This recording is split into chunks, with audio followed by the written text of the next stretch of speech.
excited for fans to get to see this giant 4-hour movie that's completely singular to their investment. If you followed the first two movies, this movie really kind of takes you into a completely immersive scope and scale. It really does go as big as you can go. It's so epic, and it's such a giant world to dive into. And so I'm very excited for the audiences to be able to immerse themselves in this 4-hour Justice League world and experience it in a way that they would never have gotten to.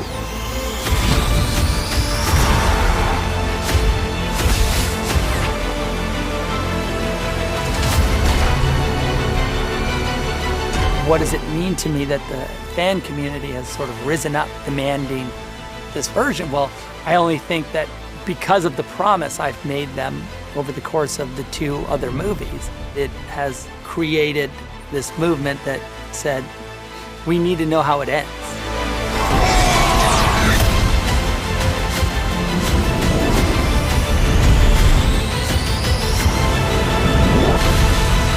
You know, that was the fans' desire to see the world be richer and larger. And I think that I really took to heart because I wanted that too.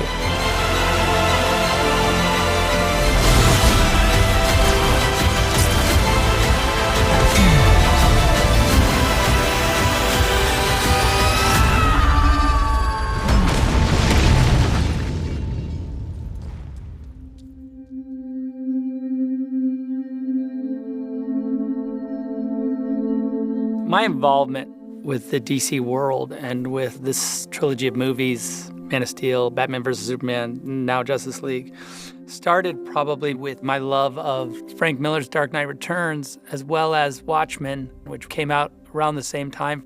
And both influenced me a great deal in, one, my love of sort of DC properties and DC as like the home of deconstructive, subversive comic books. It really influenced the way I thought about movies and the way I thought about storytelling in general. You know, I'd made films from when I was 11. Like, all I did is shoot films with my neighbors, and I just made these Super 8 movies. You know, we did like a remake of Apocalypse Now and a bunch of like, you know, it was always very, it was always super ambitious.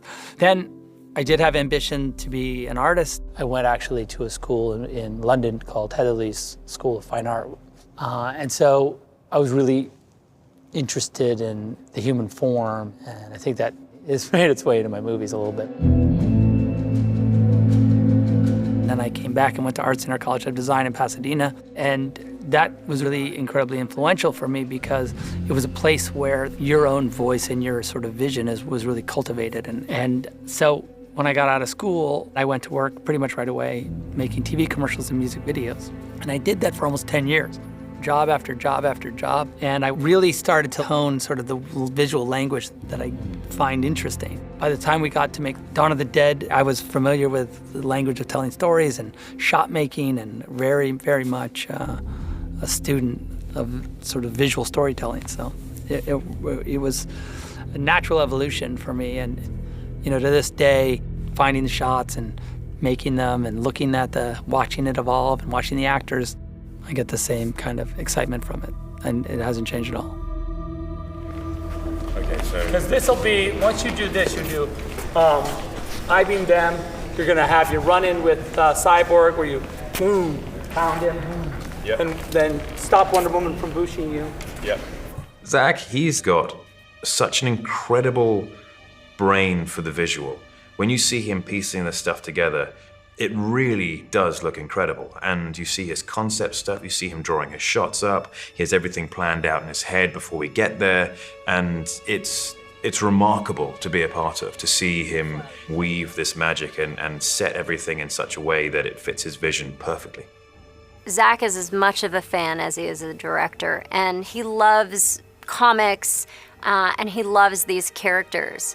So for him, it's important to really make the world feel real and rich and true to the comics, because it's what the fans want to see. And we've always learned something from a previous film. So watching him apply lessons learned or embracing new technologies It's just always fun to see what I think is this incredibly strong artistic vision and have new tools to work with in that process.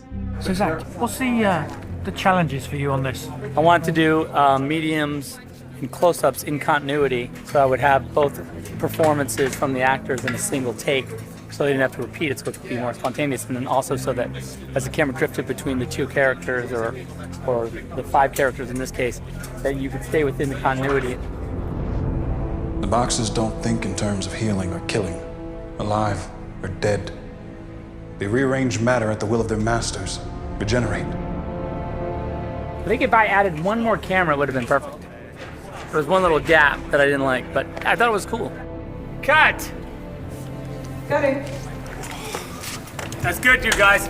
My normal process is I read the script, look at the scenes, talk about the scenes, create the scenes, and then I sit down with the script, and from page 1, I start to draw. And it takes me maybe 2 or 3 months to draw the movie. It's like a way to make the movie, in your mind, you've shot the shot. So when you actually go to film it, you're a little bit more comfortable.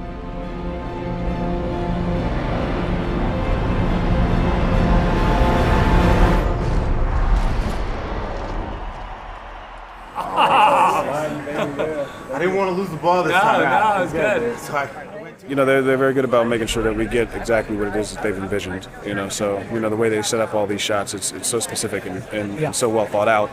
All I have to do is just step in and breathe and be. Everything that we work in, we're stepping into his drawings. And so you're like, can I see this scene before we make it? And he's like, sure. Beautiful drawings. This is scene 132. Camera's moving like this, and we see camera's gonna come around. He's looking up at the mother box, and then it cuts straight to a shot of torch being lit, and then here he is cutting it, and there's the mother box being revealed. So this is me drawing the movie shot for shot. And that approach also allows for me to do the work of creating those frames that signal to what's to come, or straight up Easter eggs. An example is Lex Luthor in BVS. You know, his number on his jail outfit is a Star Wars reference.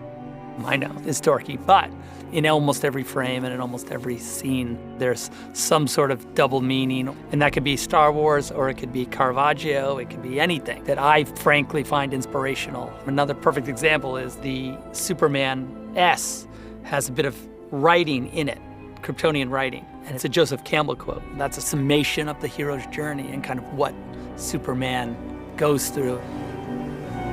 This means something. It's all that gives them hope. All those things are slightly subversive, but definitely with the goal of making sure that the movie have a deeper impact on you. And I think that the fans that connect to that, they take it to heart and they make it their own, and it becomes really personal to them, as it is to me. You just have to decide what kind of man you want to grow up to be, Clark, because whoever that man is, good character or bad, he's going to change the world. When I was approached by Chris Nolan to see if I had any interest in making Man of Steel, I always felt a great responsibility to make sure that it was steeped in mythology and really flesh out the world.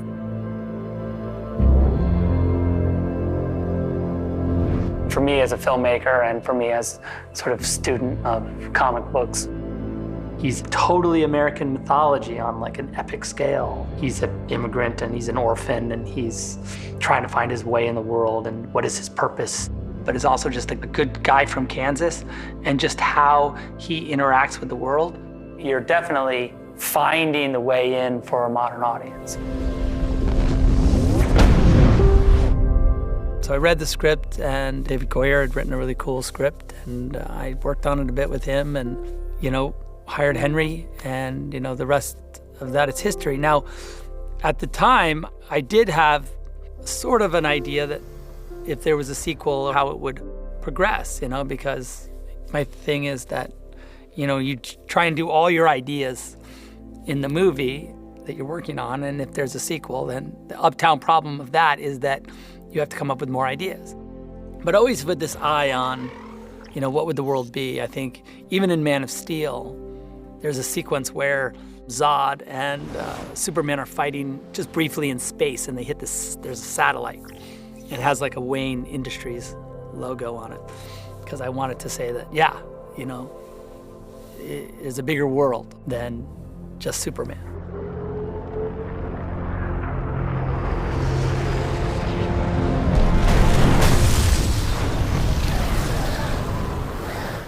And then when we really started to get into Batman versus Superman, early on we were talking about, like, I was like, I really want, you know, using Dark Knight Returns as kind of like a template for the Batman that I really wanted to see. And there's a great Batman versus Superman sequence in that comic book, probably what I would consider the coolest philosophical confrontation. And I just really, we tried to steal as much of it as we could. Men are brave. Once you see Batman and Superman standing, looking at each other in a movie, now anything's possible, right? The world's finally like meshed up. The implication of that, of course, is that there's a massive universe that's just ready to explode. Everything's changed. Men fall from the sky. The gods hurl thunderbolts. Innocents die. That's how it starts. The fever, the rage, the feeling of powerlessness that turns good men cruel. I like Zack. He's got a lot of enthusiasm, and he's got this boyish kind of energy where he's just psyched to be at work every day, and I think you need that to get through a Herculean effort like these movies.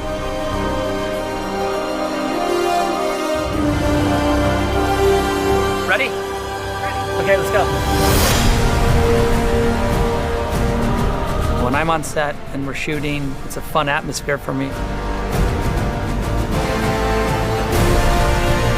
I mean, I don't want to say it's a playground, but it is a bit.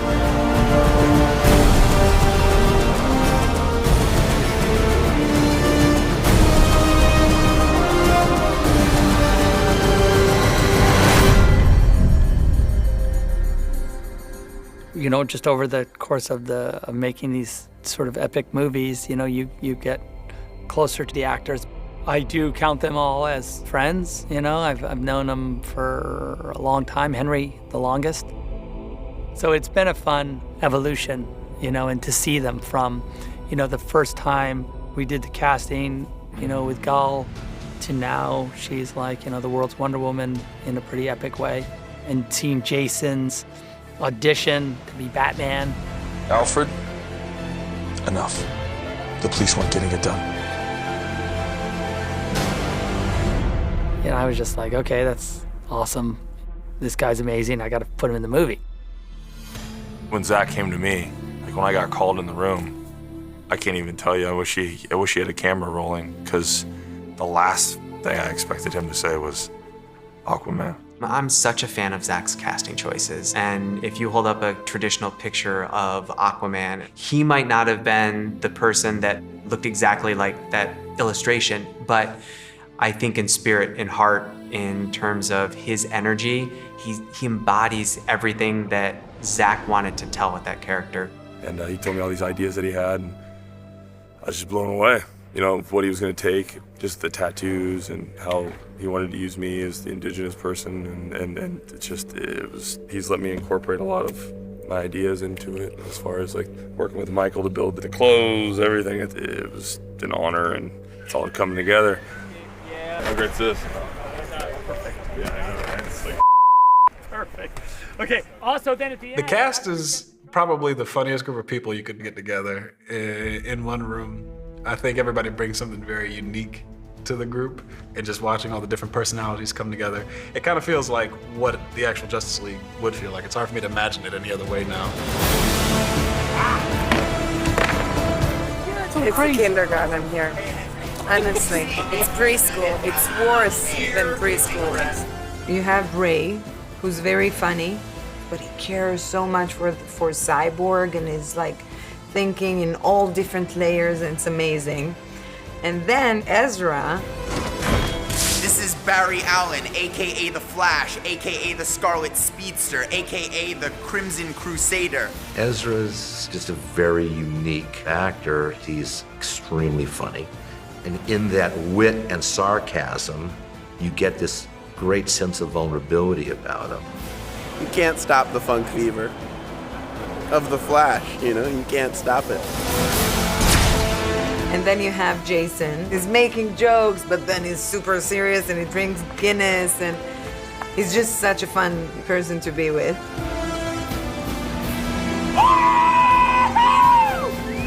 Yeah! And Henry, he's so good. He's polite, he's kind. He's like Superman. To play a superhero, it's not like any other acting job. Most actors, they come to work, they do their job, they play a character, and then when the movie's over, that's it. But when you're playing an iconic superhero, it's a bigger responsibility because a kid doesn't know the difference between, oh, this is Henry the actor and this is Superman. No, he is just Superman.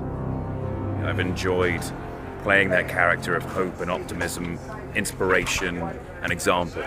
And it's just been great playing opposite these wonderful actors who do really embody their characters. They know exactly who their characters are, where they come from, what they're doing, and they've added their own flavor to each one as well.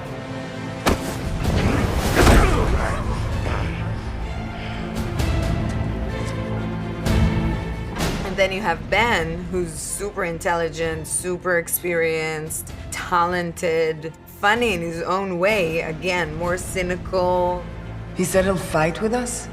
More or less. More or more less? Probably more or less. He said no. He said no. It was just so nice, and there was never a dull moment on set. We were always talking or laughing or making each other laugh while shooting. It was just awesome. Not that bad. I think with all of these guys, I sort of cast them in their alter ego first and model that to who they are as people. There you go. Hello, Diana. Bruce. Ben's Bruce Wayne is like, in my opinion, like he's the most Bruce Wayne there is. What are your superpowers again? I'm rich. So that allows the character, when you have to put on this kind of theatrical costume, which could really abstract the character. Because he's grounded, it allows you to like accept the superhero version in a much easier way. It's interesting because pop culture has chewed up and spit out so many pop icons. And the Batman and Superman and a lot of these core DC characters still don't seem dated. They somehow still work in stories today. And I think that's just a mark of characters that are very well drawn. They still have this kind of resonance. And whether it be Batman or Superman or Wonder Woman, mythologically what they represent and what they can represent becomes more emotional. It becomes more about sort of where we are as humans in this modern world. We're expected to either rely on our religion or we're meant to rely on science. And there's not really a sort of middle ground. And I think that comic books offer us this way of interpreting the world through these super versions of ourselves that are able to deal with the problems of the world in ways that are, yes, outside of our ability, but they represent some deeper psychological remedies to a lot of those modern problems. And I think when times are chaotic, it's when we crave order. And I feel like that's what makes us relate to them so much. That's why we want them in our lives so much, because I think we all want a sense of order, especially when there's so much going on in the world out of our control. And so I do take it seriously. And so when I make it, whether it be Man of Steel or BVS or Justice League, those movies all are steeped in that mythological approach. And you can watch it without thinking about those things, and it's just a movie, and that's fine. But I think these movies do offer the opportunity to kind of really analyze it from another perspective and really look at, each of the characters as mythological archetypes that are telling a second story on top of the story that you see. I had a dream, almost like a premonition. It was the end of the world. Barry Allen was right here. You're right about him! You've always been right about him! Fear him! In this movie, in Justice League, a thing like in BVS where Flash comes from the future to warn Bruce, that's a fun thing to kind of revisit and flesh out this giant world. I think the other thing, of course, is that, because there's no time restraint on the film, it does give us an opportunity to really see everyone fulfill their arc within the context of the movie. The emotional journey is there. And especially true of Cyborg, he really has a huge transformation within the body of the film, and it's awesome to see. Victor, you don't have to give me a second chance, but give yourself one. But also, of course, expanding the world to include the rest of the Justice League and sort of examine their struggles. And then some of the newer characters we're going to get to see Iris. You're going to see Cyborg's mom, Martian Manhunter, of course, Willem Dafoe, Valko. Of course, Jared makes an appearance. Isn't that right? Batman. I think what's really fun when you're creating these worlds, and Zack is such a fan of the comics, is to pick up the little details from some of the comics. There's just so much to explore. I think that that's really exciting to see this universe grow and this world get bigger. You still think it was a good idea bringing him along? Yeah, we have no choice. Cut. In any endeavor, to be supported is an incredible thing, and especially supported by this incredible fan base. They've really taken the movie to heart, and to be able to, give them this movie that they've wanted and that means a lot to them, it means a lot to me. The fans, through their charitable work, have donated so far more than $500,000 to AFSP. That's really important to us. And frankly, when I interact with them on a personal level, it's always fun to talk to them about the work and about the movies because they care about the movies as much as I do. They sometimes see things in the work that I didn't think anyone would ever see. And so there is something really satisfying and fun for me bringing these amazing fans a movie that they wanted to see. There's an attack coming. It's already here. This really blows out to a much larger mythological version of the movie. These epic set pieces, one after another. I'm putting together a team, people with special abilities. And it's this amazing trajectory because as he was deconstructing the heroes, he finally gets to bring them up to all their glory. And it's really what he wants and how he wants to see them. And I know he's super excited to bring that to the world. Kal-El, no! It's a really epic gods fighting gods scale. So that's what I'm excited for fans to get to see. They will stumble. They will fall.